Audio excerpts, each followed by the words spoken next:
Allez, vas-y, lance la vidéo.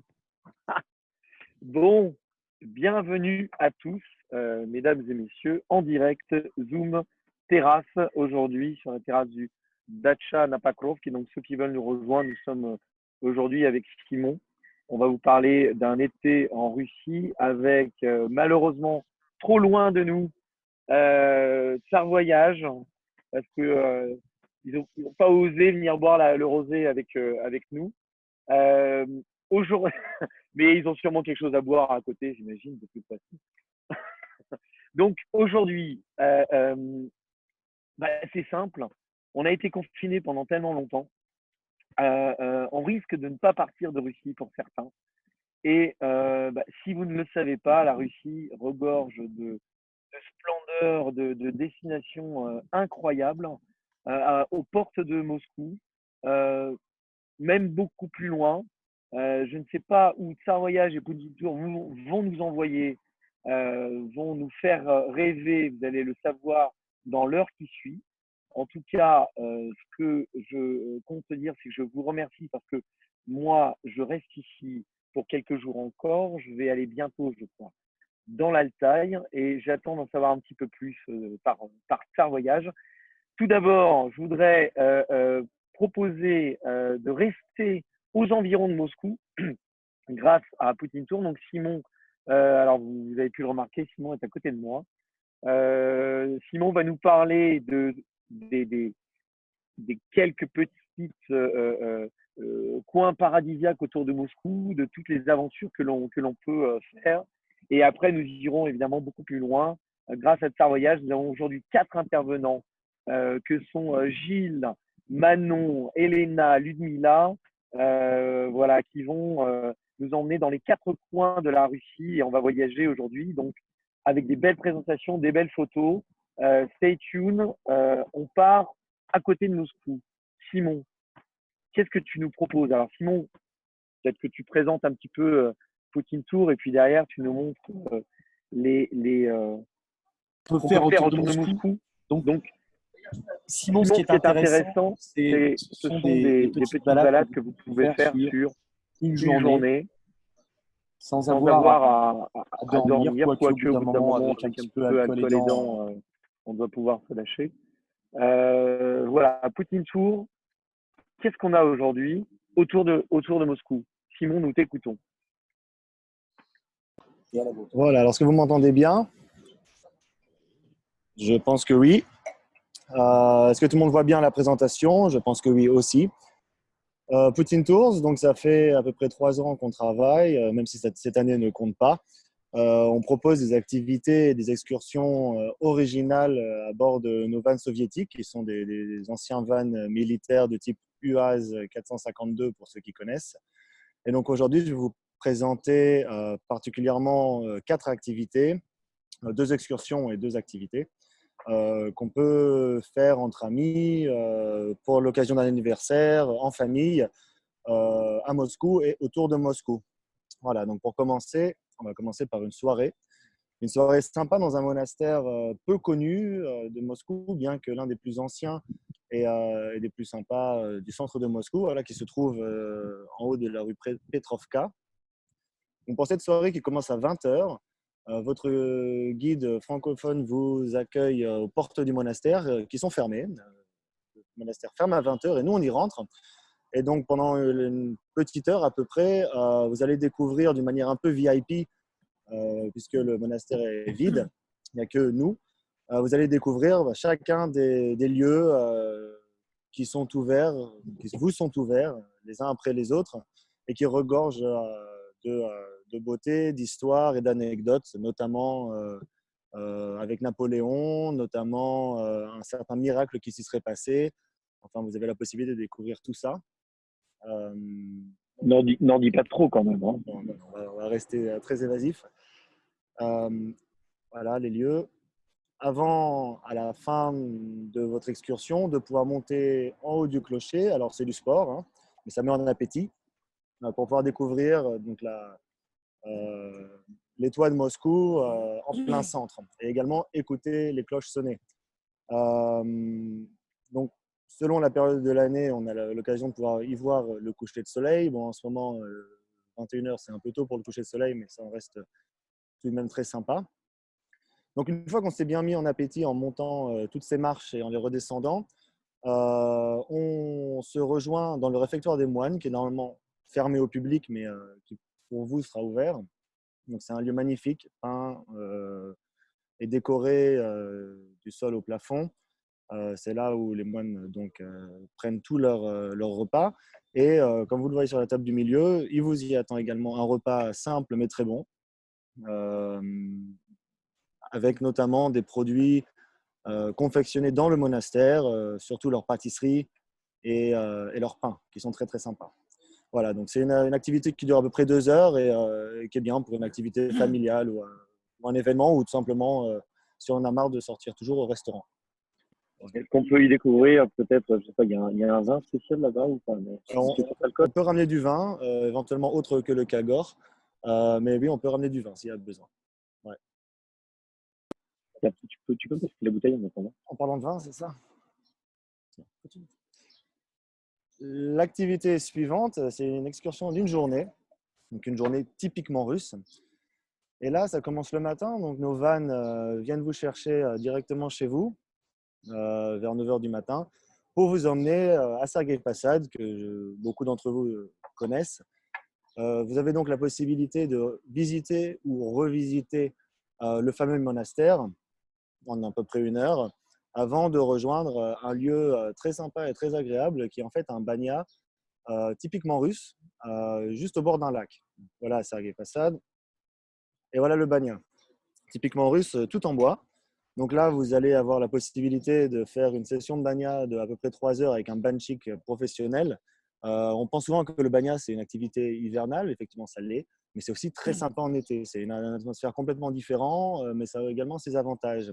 Et un des avantages, c'est que le lac n'est pas gelé et donc on peut s'y baigner. Le lac est vraiment au pied du banya, donc c'est sympa. L'eau est bonne, c'est très propre, c'est très calme.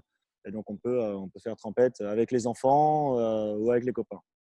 Voilà, on peut aussi faire des activités nautiques de tout genre et même s'initier au wakeboard pour les plus téméraires. C'est toi là? Ouais, ouais c'est moi. Ouais, je t'ai reconnu de dos. Moi, je fais des loopings, des trucs comme ça. Avant, donc c'est ça, le sport, ça met en bouche. Aïe, Donc aïe, après, on aïe, passe aïe, aïe. au shashlik. Alors je sais qu'il est midi, ça doit vous donner faim.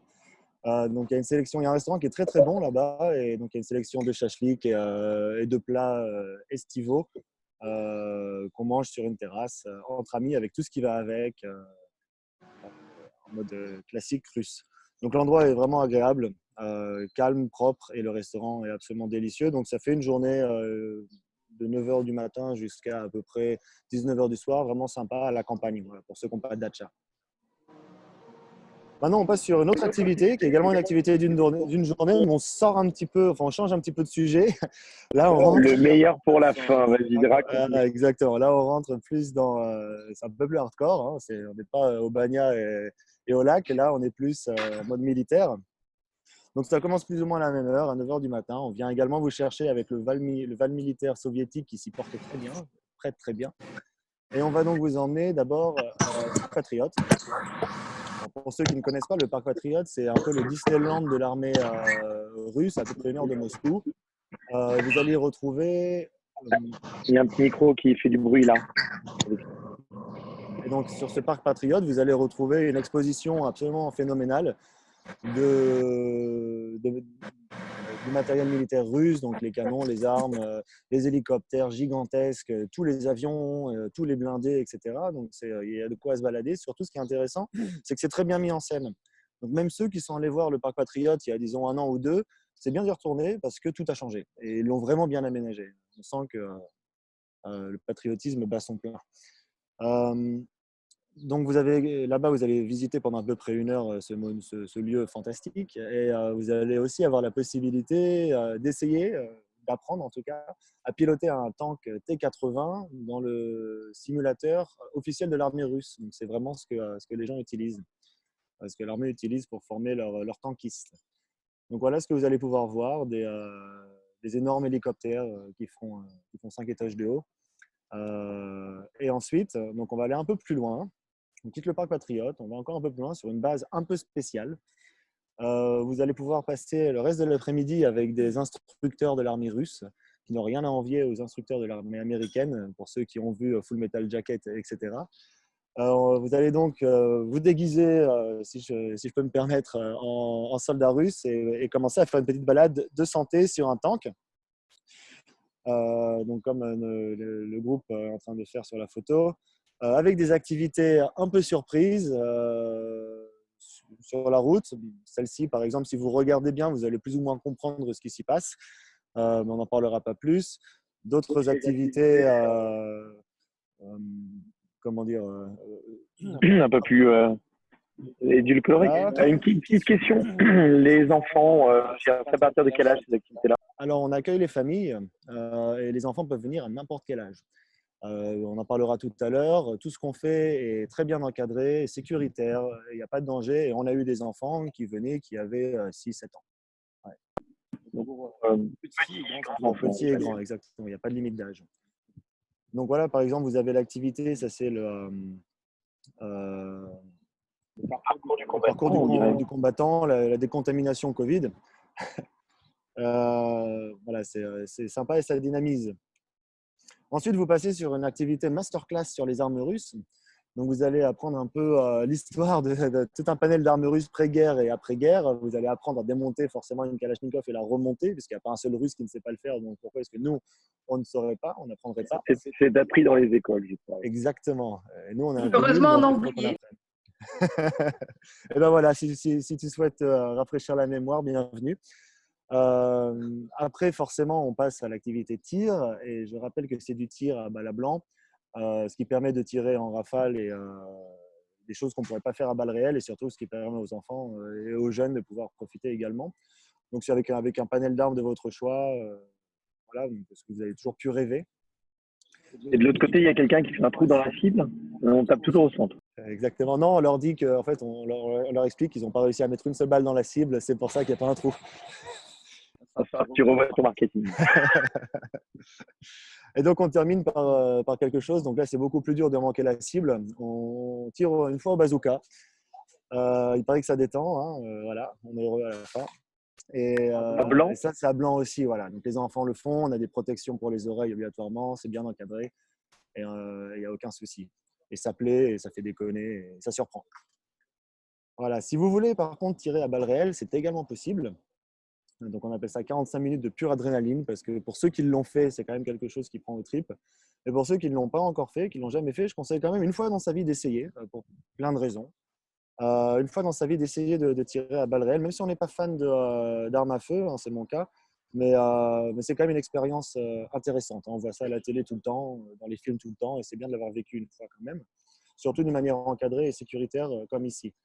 Donc, vous allez pouvoir apprendre à tirer avec un pistolet russe, avec la fameuse Kalachnikov, et finalement, pour les plus téméraires, avec un fusil de sniper qui s'appelle le Dragunov et qui vous dépoitera bien l'épaule parce que c'est un monstre. Voilà.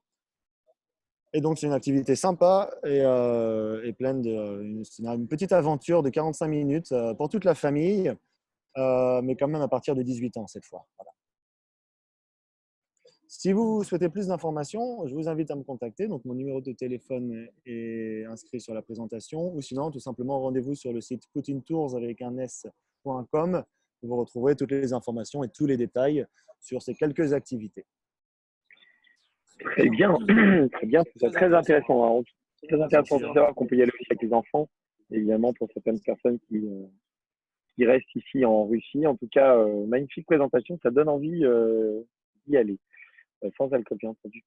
Je passe la parole à Tsar Voyage, qui aujourd'hui est représenté par excusez-moi, tellement de personnes, mais la personne qui va nous introduire toutes ces belles informations est Gilles Chenosso.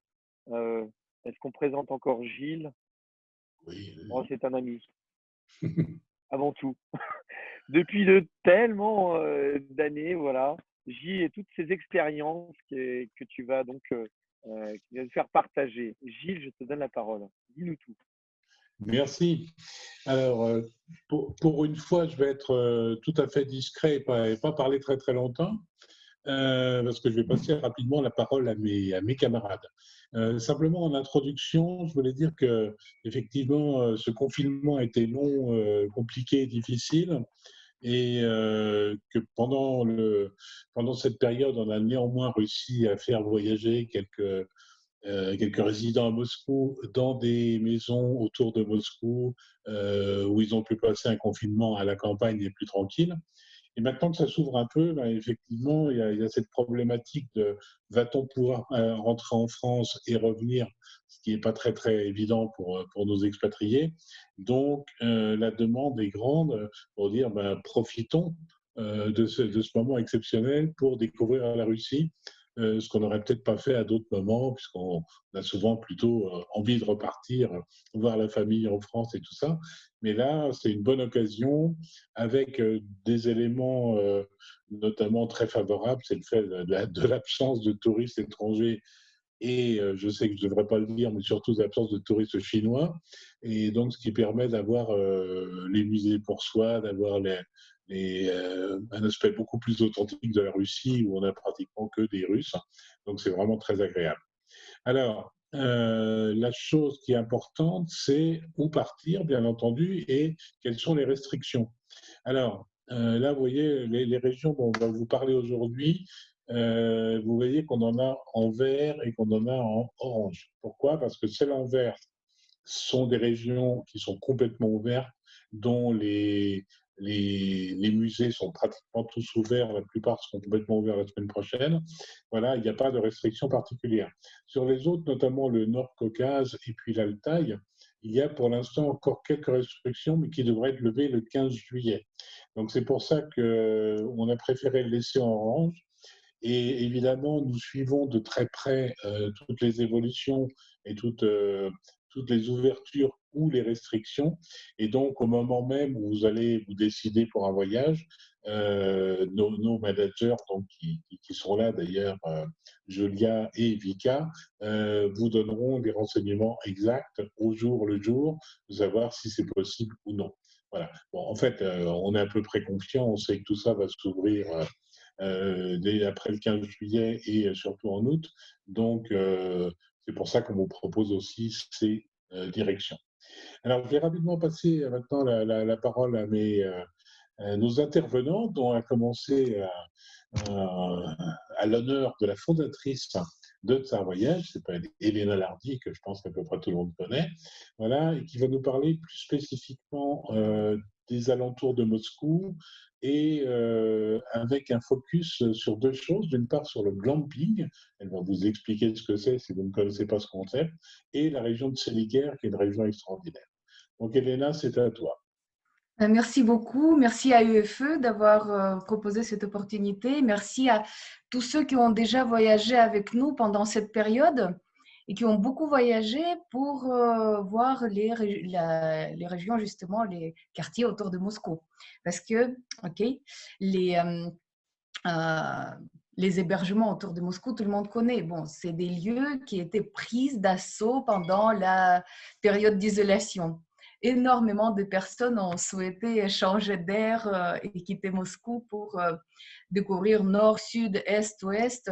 Là, vous voyez sur la carte quelques endroits qui sont demandés, qui sont déjà beaucoup complets. Et je vais vous parler là où il y a encore des endroits que je connais bien, et puis la région de Moscou, où vous êtes tous friands et il y a quelque chose que peut-être vous connaissez déjà, d'autres non.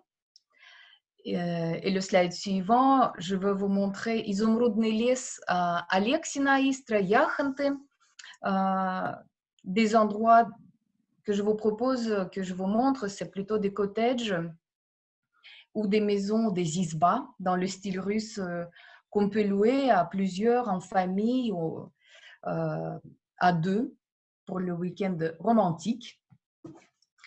Donc, ils sont dans les alentours de 100 km. Et la nouveauté de ces endroits, que tout le monde propose s'ils sont au bord de l'eau, ce qui est le cas de ces trois endroits, ils sont les wakes, les paddles qu'on peut faire, qu'on a vu tout à l'heure. Il y a aussi des endroits à côté où on peut voir des yachts. Alors, les complexes Alex et Izumrud Niles sont à l'ouest.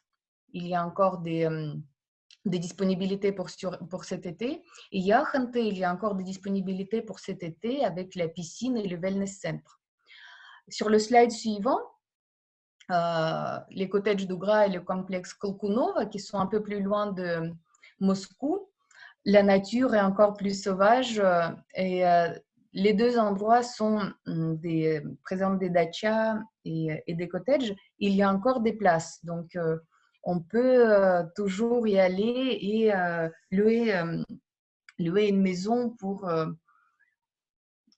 être en plein air, même travailler à distance parce qu'il y a des super Wi-Fi et faire du sport, les activités nautiques. Ça, c'est quelque chose d'assez classique que vous connaissiez sûrement déjà et que vous avez déjà sûrement visité et loué et séjourné. Et pour continuer dans les hébergements autour de Moscou, autour de Saint-Pétersbourg, dans ce qui se développe énormément en Russie cette année, ce sont des glampings. Qu'est-ce que c'est? Certains connaissent le mot camping. D'autres utilisent tous les jours le mot glamour. Et là, c'est la contraction des deux. Glamour et camping, ça fait glamping. Et il y en a un peu partout. Ça se développe. Il n'y en a pas encore un peu partout, mais il y a les endroits où on n'a pas le droit de construire et où on a la possibilité quand même d'être dans la nature, mais dans les conditions tout à fait meilleures que dans le camping. C'est tout là, l'exemple de tentes avec tout le confort. On peut même les utiliser en hiver. À Astrakhan, où on va surtout pour la pêche, ou à Napa, au bord de la mer Noire. Voilà, ça c'est quelques endroits, mais on en a aussi beaucoup plus loin à Khabarovsk et à l'Ural et aussi dans la région de Siligir.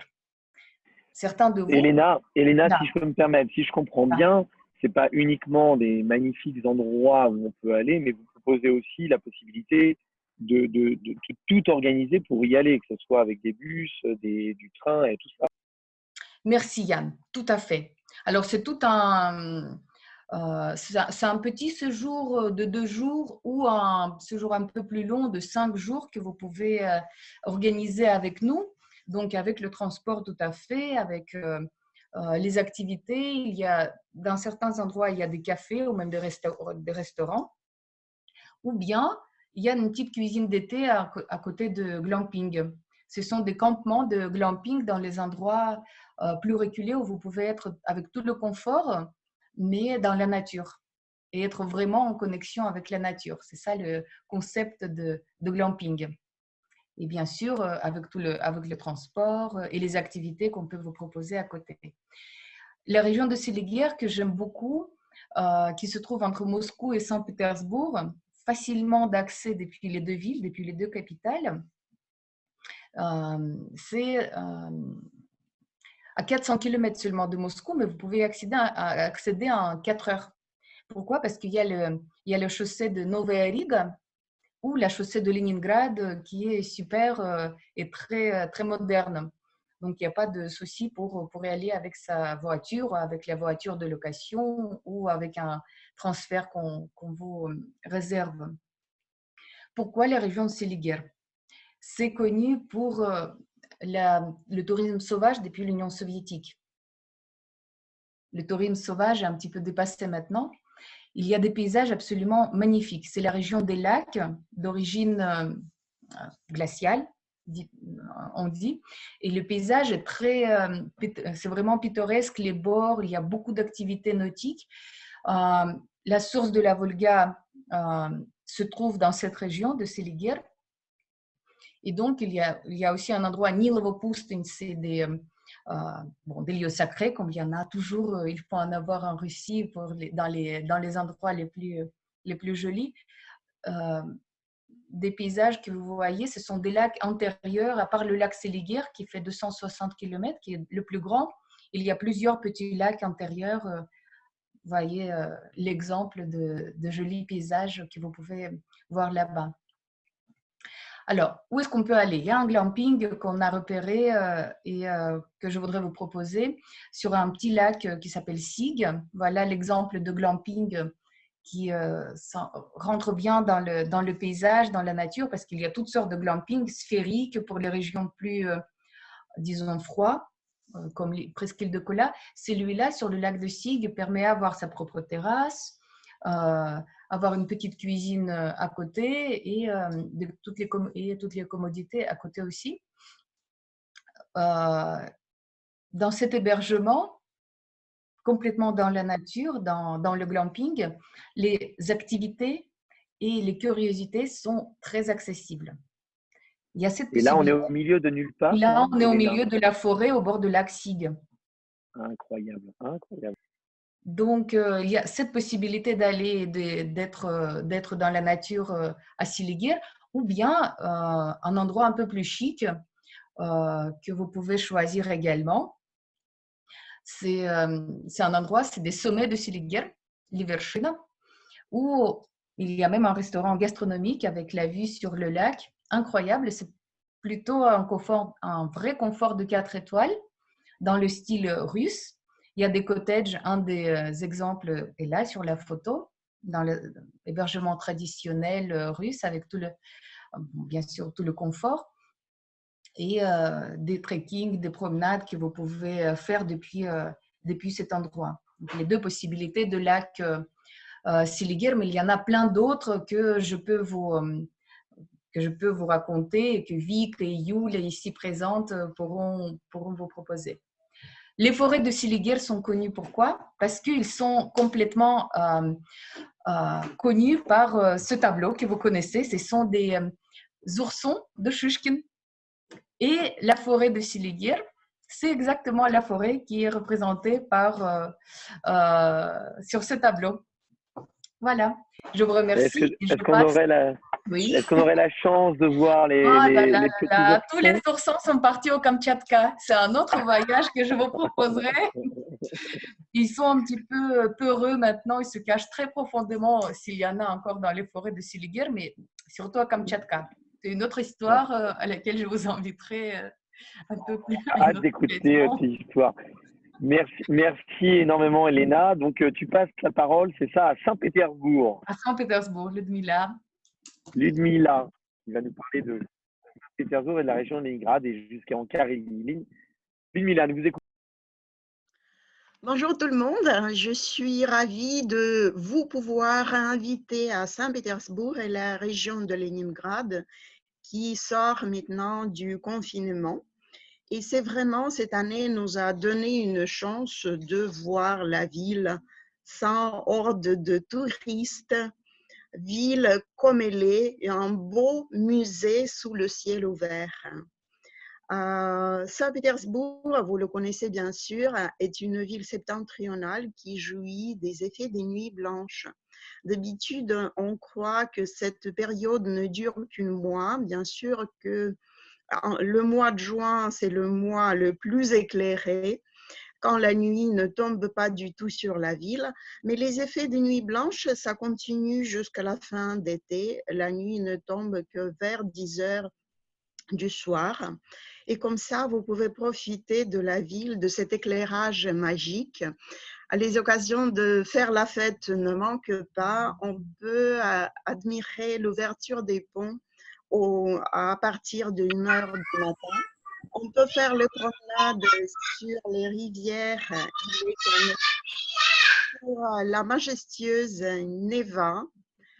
Les hôtels vous attendent cette année les bras ouverts et cette année, nous avons tous une occasion exceptionnelle de profiter de bons tarifs. D'habitude, à la période estivale, c'est la haute saison touristique. Les prix triplent parfois par rapport à ceux d'hiver. Là, cette année, les hôtels, je vous dis pas, ils sont pas vides. Bien sûr qu'il y a toujours des hommes d'affaires qui viennent pour travailler à Saint-Pétersbourg. Il y a quelques touristes, mais bien sûr, les hôtels quand même vous attendent impatiemment et Tsar Voyage a une possibilité de vous proposer des tarifs vraiment très avantageux. Par exemple, pour l'hôtel Sofitel dont vous voyez la terrasse sur la troisième photo de ce slide, il vous propose une nuit gratuite sur 2 nuits réservées. Mais ce n'est pas seulement la ville et les hôtels que nous proposons. Nous proposons plusieurs activités, y compris les visites classiques de musées. Et c'est une chance de voir le musée de l'Ermitage, par exemple, qui s'ouvre à partir de lundi prochain, de visiter le musée calmement, sans touristes, presque vide. On peut se croire en visite privée ou bien même d'être invité par des tsars. Mais si vous préférez des visites hors des sentiers battus, même au centre de Saint-Pétersbourg, nous pouvons vous proposer les promenades en kayak. C'est une promenade sur la Neva, les rivières et les canaux. Elle est organisée très tôt le matin. C'est vraiment impressionnant de voir la ville qui s'éveille, le soleil qui éclaire les bâtiments historiques du centre-ville. Nous organisons aussi des promenades en Segway. Ça peut être l'alternative à la visite classique du centre-ville, ou bien on peut prendre des Segways pour aller se promener sur les quais du golfe de Finlande, les quais qui étaient récemment construites autour du nouveau stade Arena Zenit, ou bien dans un des parcs de Saint-Pétersbourg, par exemple le parc Yelagin, le parc de culture et de repos le plus connu de la ville. Mais cet été, peut-être, vous préférez de partir dans la nature. Et donc, il y a cette mode, la mode de glamping, elle est maintenant partout. Bien sûr qu'autour de Saint-Pétersbourg aussi, il y a de différents types de glamping dans la région. La région qui porte toujours le nom de Lénine. C'est la région de Leningrad qui entoure la ville de Saint-Pétersbourg. Donc, dans l'Oblast, vous pouvez être hébergé dans une des glampings de type tente, de type tipi, de type des tentes de safari, comme par exemple le parc Les Socs. C'est peut-être un glamping situé le plus près de la ville, dans 40 km au bord du lac Ban. Là, vous avez la vue sur une belle tente, super bien équipée, de style, où vous pouvez être hébergé pour quelques nuits et profiter de tout type d'activités que ce parc vous propose. Mila, j'ai juste une petite question, je vous interromps. Tous ces endroits qui sont magnifiques, qui donnent vraiment envie, on n'est pas spécialement obligé de s'arrêter à Saint-Pétersbourg. On peut très bien aller directement là-bas et s'installer là-bas pour 3-4 jours et puis repartir. Ou il y a néanmoins un petit passage par Saint-Pét. Ça dépend. Donc, en ce qui concerne, par exemple, les Socs, comme il est assez près de la ville de Saint-Pétersbourg, on peut mélanger les deux et la visite de Saint-Pétersbourg et de partir au parc Les Socs. S'il s'agit, par exemple, de Borocamp, c'est la troisième image de ce slide, vous pouvez y aller directement au départ de Moscou. C'est à mi-chemin, un peu plus quand même, vers Saint-Pétersbourg que vers Moscou. C'est dans 200 km de Saint-Pétersbourg. Et en plus, là, à part de passer les nuits dans ces beaux tipis de style indien, on peut aussi faire plusieurs visites de la nature, aller visiter la forêt de Veps, des sentiers écologiques autour du camp Boho, ou bien aller visiter le village reconstruit, le village qui s'appelle Mandroga, avec plusieurs activités à la russe. On peut s'initier à la cuisine russe, On peut essayer des métiers des tisserands russes, des endroits vraiment très intéressants. Et donc, à part une vie simple sous une tente, à part les soirées avec la préparation des viandes sur les grilles, on peut aussi avoir plusieurs visites. Ou bien donc à Greenwald Park qui est à 5 km de Saint-Pétersbourg. Donc on peut y partir directement et c'est un lieu vraiment très intéressant parce qu'il y a plusieurs activités nautiques, sportives qui peuvent être organisées au parc. En plus, on peut y profiter aussi de son restaurant gastronomique qui propose la cuisine scandinave.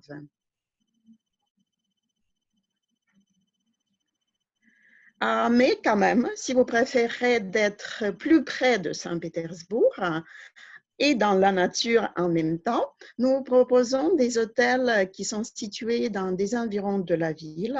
Par exemple, juste en face du palais de Pierre Ier dans la ville de Peterhof, il y a un très bon hôtel qui a 4 étoiles qui s'appelle Nowy Peterhof. Vous voyez la chambre qui donne dans le jardin et le lac de Palais à côté. Il y a un grand centre spa, piscine, donc vous pouvez faire et les visites culturelles, aller vous promener et admirer les fontaines du parc de Peterhof et de profiter du spa. C'est pareil pour les deux hôtels qui continue cette représentation. Tsar Palace, situé dans la ville de Pouchkine, à 5 minutes à pied du palais de Catherine et son magnifique parc. Cet hôtel 5 étoiles de luxe, il a des qualités de service, une super bonne cuisine et un grand spa presque vide, un endroit, déjà c'est un hôtel qui est récemment construit, pas beaucoup connu, un très bel endroit pour faire les visites et de Saint-Pétersbourg et de ses environs. Mais Saint-Pétersbourg est aussi une ville maritime. Il y a pas mal de plages sur les bords de golfe de Finlande. Et nous vous proposons aussi de passer votre séjour dans l'hôtel Scandinavia, situé à 50 km de Saint-Pétersbourg. Comme vous voyez sur la photo, il y a une piscine ouverte ou bien juste à côté, il y a des beaux plages de sable de golfe de Finlande. C'est aussi un hôtel 5 étoiles. Il est aussi connu pour ses dachas, les dachas reconstruites du 19e siècle, les dachas des personnalités éminentes, de belles et grandes dachas du style classique d'autrefois. Autour de Saint-Pétersbourg, il y a aussi beaucoup d'activités à faire. Par exemple, dans le glamping Lissok, dont j'ai déjà parlé, vous pouvez aller visiter le chenil des Askis, faire des trekking et des promenades avec des chiens et vous allez vraiment apprécier cette race. Les chiens sont adorables, ils aiment les gens, donc c'est tout un plaisir de passer le temps avec eux. Ou bien de partir un tout petit peu plus loin, une ville, toute petite ville de Kronstadt, qu'on voit d'ailleurs de la colonnade Saint-Isaac, par exemple. Cette ville qui est située sur l'île de Kotlin. Pendant plusieurs années, la ville est restée fermée aux visiteurs. C'était une base militaire, la base de la marine russe de guerre de la mer Baltique. Et ce n'est qu'à partir des années 90 que la ville est ouverte pour les visiteurs. Là, par exemple, vous voyez la gloire de la ville, la cathédrale de la marine. Elle était récemment restaurée. On peut monter sous sa coupole pour admirer le beau panorama qui s'ouvre sur l'île de Kotlin, la ville de Saint-Pétersbourg, Peterhof. Nos guides vont vous raconter les histoires de la construction de la ville qui était construite en même temps que Saint-Pétersbourg et qui protégeait la ville déjà à l'époque de sa construction pendant la période de la guerre du Nord contre la Suède. Ou bien l'histoire d'un des saints russes, Ioan Kronstadt, qui donnait des offices et qui accueillait les pauvres dans cette cathédrale au début du XXe siècle. Bien sûr que cette ville est liée à l'histoire de la marine russe, à l'amiral Nakhimov, ou bien donc autour du monde de Bellingshausen, qui est parti d'ici, du port de Kronstadt, pour le tour du monde.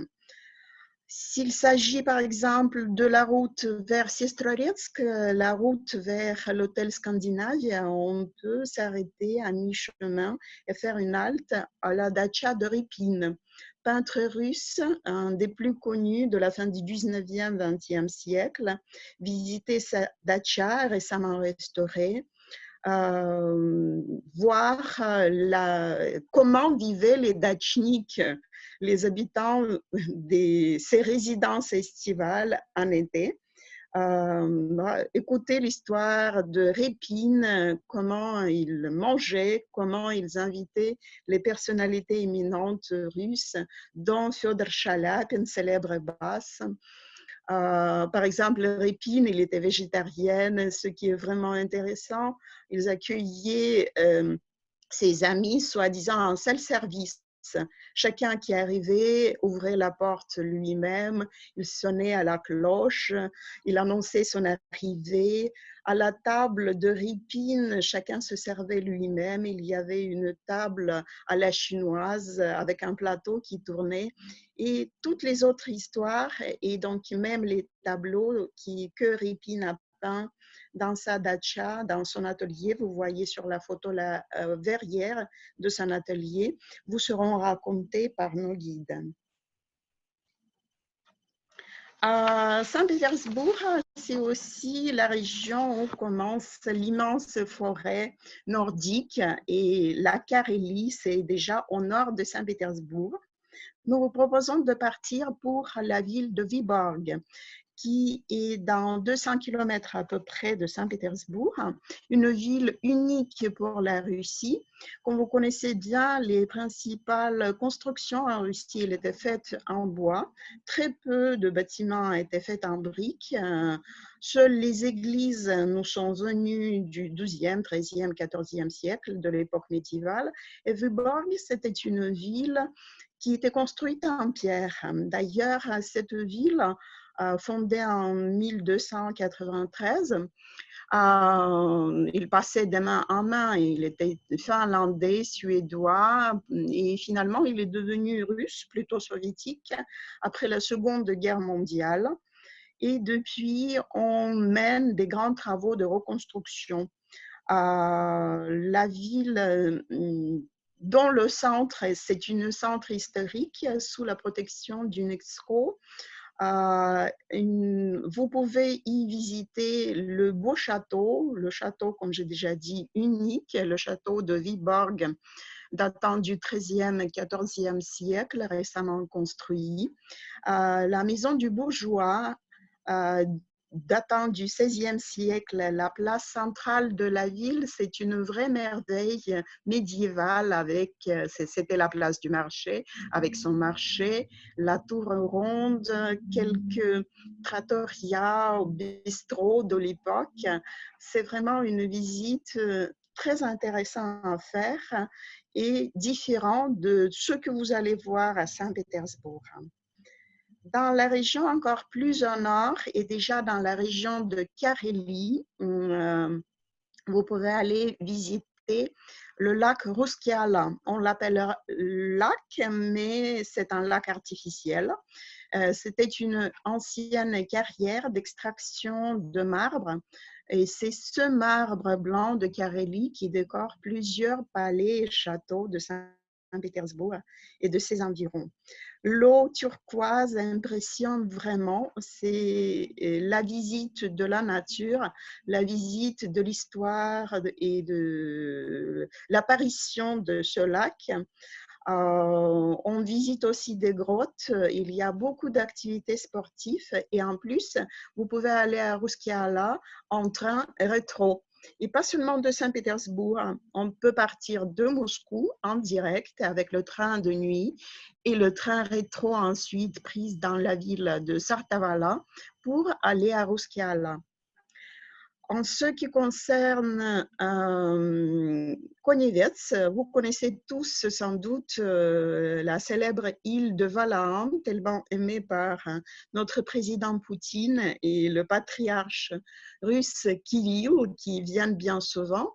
Mais pas loin et beaucoup plus près à la berge de Ladoga se trouve une petite île Konevets, où le monastère a été fondé en début du XIVe siècle par Arsenie de Konevets. C'est un endroit sacré, un endroit intéressant à visiter. On y raconte l'histoire de la religion orthodoxe, de la culture russe, l'histoire tourmentée de l'époque soviétique. Et il faut dire que ce monastère récemment restauré donne vraiment de super beaux mémoires, de très belles photos. Et le voyage sur le lac Ladoga, le lac le plus grand d'Europe, c'est aussi très intéressant.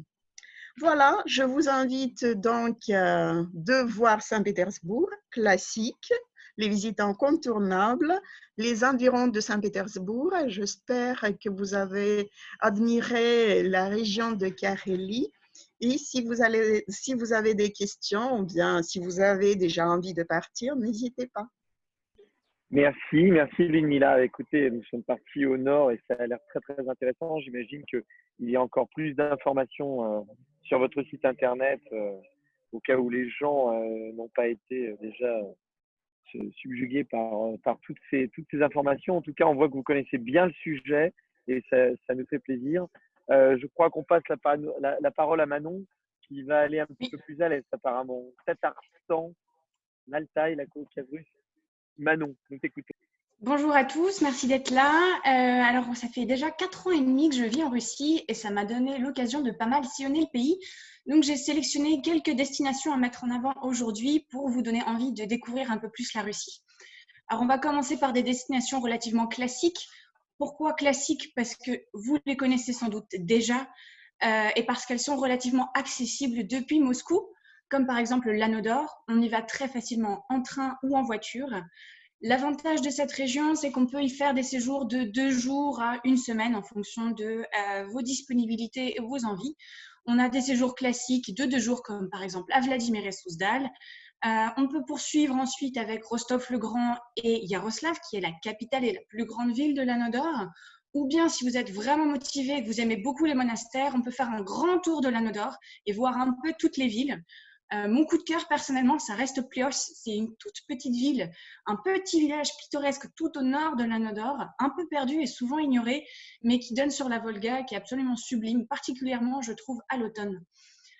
Pour ceux qui voudraient un petit peu plus d'autonomie, on peut vous proposer le format autotour, c'est-à-dire qu'on vous réserve une voiture, on vous réserve des hébergements, vous avez un carnet de voyage et ensuite vous pouvez avancer tranquillement à votre rythme et faire votre propre découverte de l'Anneau d'Or.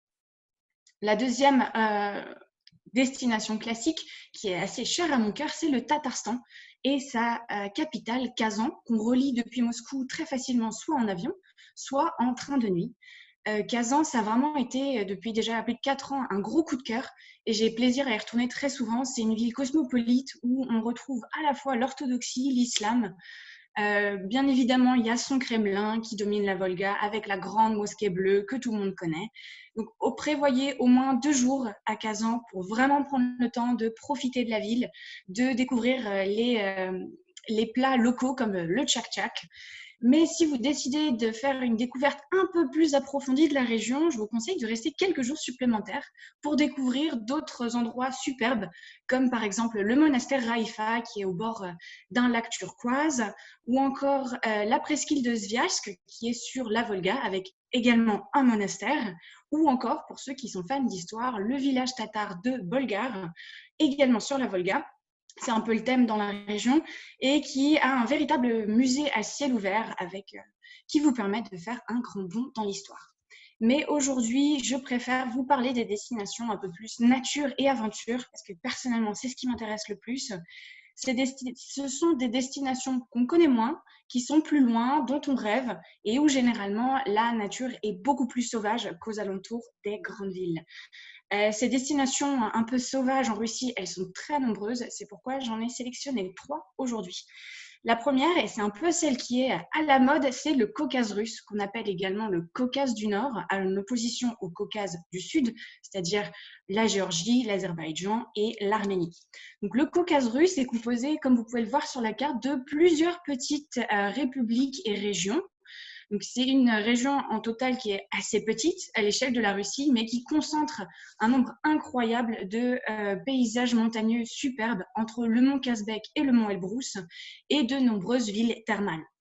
Le point de chute, généralement, c'est la ville de Pyatigorsk. On a l'aéroport juste à côté à Mineralivodi, que vous pouvez, c'est à peu près 20 minutes en voiture, et il faut à peu près 2 heures de vol. Pour ceux qui sont des fans des trains russes, comme moi, par exemple, vous pouvez partir en train pour 1 jour et demi de voyage. On ne sait jamais, peut-être qu'il y a des gens qui seront intéressés. Donc, encore une fois, dans cette région, on a énormément de choses à voir. Donc, je vous ai fait une sélection de 3 lieux qui me semblent être les plus intéressants. J'ai fait pas mal de recherches moi-même parce que j'y pars dans 2 semaines. Donc, voilà les 3 lieux incontournables selon moi. On a bien évidemment le mont Elbrus. Je pense que rien que ce nom-là, ça fait rêver tous les amateurs de montagne. Alors ici, je ne vous parle pas de faire son ascension, déjà parce que je ne suis pas persuadée que ce soit possible en ce moment, mais plutôt de découvrir la région, la route pour y aller, qui en elle-même est déjà un beau voyage, et le petit village de Tierskol, qui est juste à son pied, et depuis lequel vous pouvez prendre un téléphérique pour rejoindre l'observatoire du Pic Tierskol, qu'on voit sur la photo, qui est déjà à 3000 mètres d'altitude. Le deuxième point d'intérêt est, selon moi, Pyatigorsk. C'est un peu la ville-étape dans la région. Elle est installée au pied de plusieurs montagnes qu'on peut aussi visiter et qui lui donnent tout son aspect vraiment très, très agréable. Dans la ville, il y a un parc qui surplombe la ville et dans lequel on peut se baigner dans des thermes et tout en profitant du panorama. Le troisième point de mon top 3, c'est Vladikavkaz, qui est la capitale de l'Ossétie du Nord, à la frontière avec la Géorgie. Et pourquoi Vladikavkaz? Parce que juste à côté, à 1 heure de route environ, on a la ville de Dargavs et sa nécropole, qui est très connue et qui fait partie des plus beaux lieux à voir en Russie. Maintenant, si on remonte un petit peu la côte le long de la mer Noire, on arrive dans la région entre Anapa et la péninsule de Taman, qui sont au bord de 2 mers, la mer Noire et la mer d'Azov, et aux portes de la Crimée. Dans cette région, on a énormément de domaines viticoles, et donc on vous propose de faire un tour gastronomique pour visiter à la fois différents éléments culturels, mais bien sûr des domaines viticoles, faire des dégustations et profiter d'être au bord de la plage tous les soirs quand vous rentrez à votre hôtel. Les hôtels, il y en a beaucoup dans la région. On vous propose soit de rester à Anapa, soit d'aller plus près de la péninsule de Taman et donc plus près de la mer d'Azov. C'est vraiment un voyage idéal pour partir en groupe, 4-5 jours au bord de la mer Noire et pouvoir goûter un peu tous les vins de la région. La dernière destination dont je souhaite vous parler aujourd'hui, c'est celle que je préfère et de loin, c'est l'Altaï. Donc c'est cette république qui est au carrefour de 4 pays, la Russie bien évidemment, le Kazakhstan, la Chine et la Mongolie, et qui donne des paysages absolument époustouflants à voir. C'est de loin le voyage qui m'a le plus marqué en 4 ans et demi ici. Pour vous y rendre, c'est 3-4 heures d'avion depuis Moscou pour rejoindre soit Barnaoul, soit Gorno-Altaïsk, qui est la capitale de la République de l'Altaï. Si, encore une fois, on a des amateurs de train, prévoyez 2-3 jours de train pour rejoindre Barnaoul, puis encore 3-4 heures de bus pour rejoindre Gorno-Altaïsk. Sur place, vous avez 4 heures de décalage horaire, c'est bon à savoir quand même, et je vous conseille minimum 7 jours pour vraiment prendre le temps de bien découvrir la région, de pouvoir admirer les différents paysages que la région donne à voir, et surtout de vraiment vous imprégner de cette atmosphère qui est vraiment particulière et unique à cette région en Russie. Dans l'Altaï, il est possible d'organiser tout type de voyage. Il y en a 3 en particulier qui me viennent en tête. Le premier, ça va être de vraiment faire un grand tour de l'Altaï. Si vous regardez sur la carte, je vous ai dessiné un peu la route. On part de Gorno-Altaïsk, on descend dans le sud sur la route de l'Akshuya, on remonte vers le plateau de Voulagan, on traverse le lac Teletskoye et on retourne à Gorno-Altaïsk. Vous voyez tous les éléments les plus beaux de l'Altaï.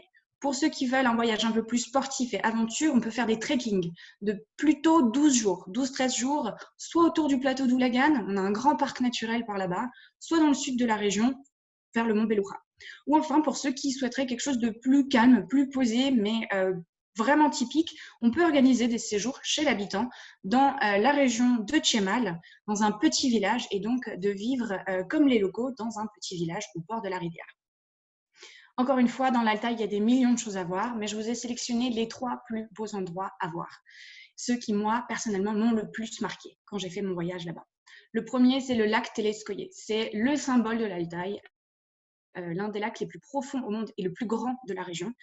Il est en grande partie entouré de montagnes et on peut y faire des croisières, soit pour la journée, avec différents arrêts pour admirer des cascades, soit totalement une vraie croisière pour le traverser entièrement du nord au sud ou du sud au nord, si vous faites une boucle, comme je vous l'ai dit tout à l'heure, dans le programme. Le deuxième élément incontournable, c'est la vallée de Chemal, qui s'étend sur 100 km le long de la rivière Katoun, qu'on aperçoit un peu sur la photo, qui a une couleur turquoise absolument impressionnante et qui change en fonction du temps qu'il fait. Il y a aussi énormément beaucoup de courants et de remous sur cette rivière qui permettent de faire du rafting en été. J'en garde un excellent souvenir parce qu'en fait, quand on conduit près de cette vallée-là, la route est généralement tout au bord de la rivière et il y a énormément de ponts, plus ou moins stables, plus ou moins dangereux, mais qu'on peut traverser et qui donnent à voir des points de vue absolument merveilleux. Et la dernière chose vraiment qui me tient le plus à cœur, c'est la route de la Chuya, qui est considérée comme l'une des 3 plus belles routes au monde selon le magazine National Geographic et qui est de loin la plus belle route sur laquelle il m'a été donné de conduire. Alors, vous inquiétez pas, de toute façon, si c'est vous qui conduisez ou pas, les routes sont en très bon état, à part si on s'engage dans les petits villages, bien évidemment. Mais c'est une route absolument sublime et c'est impossible de ne pas s'arrêter, que ce soit en haut d'une montagne où vous avez conduit dans des serpentins pendant 10 minutes et d'un coup, vous avez un ciel orageux avec des rayons de lumière qui tombent dans la vallée, que ce soit dans la région des plateaux d'Oulagan avec de superbes lacs un peu partout et le mont Belloura en fond, ou bien juste dans la vallée où vous allez pouvoir admirer différents paysages. Je me souviens que quand on conduisait, à un moment, tout en haut d'une colline sur la gauche, on a repéré un vieux bus. On ne comprenait pas trop ce que c'était, donc on a garé la voiture. On est parti tout en haut de cette colline et avec une vue absolument sublime, on a découvert ce bus. Il restait juste une carcasse totalement peinte et on se croirait un peu dans Into the Wild. Donc c'est vrai que ça laisse des superbes souvenirs de vacances et surtout ça fait de très très belles photos. Donc voilà un petit peu toutes les destinations que je peux vous proposer, sur lesquelles on sera ravis de répondre à vos questions. Mais en tout cas, l'Altaï, c'est de loin une destination qui vous marquera le plus et qui est un voyage à faire absolument en Russie. On sent qu'il y a du vécu, il y a de l'amour dans tout ça. Ben non, on sent que tu as tout vu en long, en large et en travers. En tout cas, tu fais partager ta passion. Elle est exceptionnelle d'ailleurs. Effectivement, c'est aussi là où je vais prochainement. Alors avec d'autres ambitions, jeûne alimentaire, hein, parce que tout le monde, c'est après le confinement, il faut bien perdre un peu de poids, mais ce sera peut-être une de vos activités prochaines, qui sait. En tout cas, l'Altaï, j'ai vraiment envie de découvrir. J'aimerais bien donner la parole, peut-être même pour conclure, à Gilles. Gilles, prochainement, parce que là, c'est tout l'été, mais je crois que ce week-end, il y a peut-être quelque chose qui va se passer. Tu veux pas nous en dire plus? Oh, je suis toujours prêt à en dire plus. Alors, ça nous permet en même temps de voir les photos de nos 2 managers qui pourront répondre à vos demandes, donc Victoria et Julia, donc notez leur téléphone et leur mail. Voilà, donc je voulais parler moi d'un endroit qui me tient à cœur, comme l'Altaï à Manon. Alors c'est beaucoup plus près, c'est à 135 km de Moscou, c'est un endroit formidable qui s'appelle Polenovo, qui était donc le domaine du peintre Polenov, et donc qui était un domaine qu'il a conçu, qu'il a construit, et qui a une histoire très originale parce qu'en fait, la direction, c'est unique dans l'histoire soviétique, est restée à la famille. Et donc, c'est l'arrière-petite-fille du peintre qui dirige le domaine actuellement. Et donc, c'est un endroit merveilleux. Et la Chambre de commerce et d'industrie France-Russie a décidé d'y organiser dimanche prochain, donc le 12, là, une journée française qui vient un petit peu en remplacement des fêtes du 14 juillet qu'on avait ces dernières années, soit à Flacon, soit à Muséon, et qui n'ont pas pu avoir lieu cette année du fait de la concentration impossible d'autant de monde. Et donc, on a décidé de le faire là-bas et c'est une très bonne idée. Donc, on propose à ceux qui le souhaitent de nous rejoindre. Il y a donc, on va mettre, nous, de Savoyage, un bus en place qui partira à 9h le matin le dimanche, avec donc une accompagnatrice et la possibilité, mais il faudrait s'inscrire aujourd'hui, de visiter le musée, parce que le musée peut se visiter, il a rouvert hier, et, mais simplement du fait encore des restrictions liées au coronavirus, il y a des groupes de maximum 10 personnes. Donc il faut vraiment s'inscrire à l'avance, c'est très bien. Voilà, donc il y aura plein d'activités, il y aura même des choses très officielles, puisqu'on va planter un arbre de l'amitié franco-russe avec le vice-gouverneur de Toula, enfin ça va être très bien. Mais il y aura aussi, pour ceux qui le souhaitent, des buffets, il y a le restaurant qui est sympa, et il y a une plage qui est très courue par les gens de la région. Voilà, donc venez avec vos maillots de bain, avec les enfants, avec tout le monde, ce sera une très belle journée. Bon, ça promet tout ça. Oui. Vous nous envoyez les infos, évidemment, sur le groupe, sur la conversation. Oui, Et tout puis, à de toute fait. façon, Alors, tout je ça. vais essayer de le mettre ici. Tac. Voilà. De toute façon, vous pourrez trouver. Voilà, Voilà, merci. il y a un lien donc, sur notre page Facebook qui vous donnera les informations pour tout ça. Voilà, donc je vous conseille de le copier et de l'ouvrir tout de suite parce qu'ensuite le Zoom va disparaître. Donc, si vous voulez le faire. Alors, le Zoom va disparaître, mais évidemment, la vidéo réapparaîtra bientôt sur le Facebook donc de l'UFE, avec sûrement partagé sur tous les réseaux possibles et imaginables. En tout cas, je pense que on peut retrouver tout ça sur que ce soit Car Voyage, que ce soit, je pense, la Chambre de commerce. N'hésitez pas à y aller ce week-end. En tout cas, je tenais évidemment à remercier tous nos intervenants, Car Voyage, Poutine Tour. Alors, Simon nous a lâché, j'ai dû finir la bouteille tout seul. Il en reste un petit peu. En tout cas, merci à tous. C'était passionnant. On attend d'y aller avec impatience. Et moi, le premier. Bon apéro. Je ne sais même pas comment finir le.